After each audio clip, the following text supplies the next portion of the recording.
Hey everybody, in this video tutorial I'm gonna show you how to use Search GPT inside ChatGPT. Alright, so if you open up your ChatGPT account and if you just add a message here, there is no guarantee that by default ChatGPT will use the internet to get you an answer.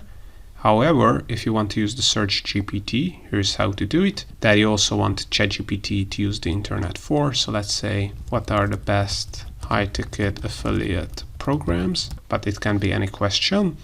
And if you press enter or click on this send message button, there is a good chance that ChatGPT will not use the internet to get you an answer, which can be great because it has a lot of knowledge.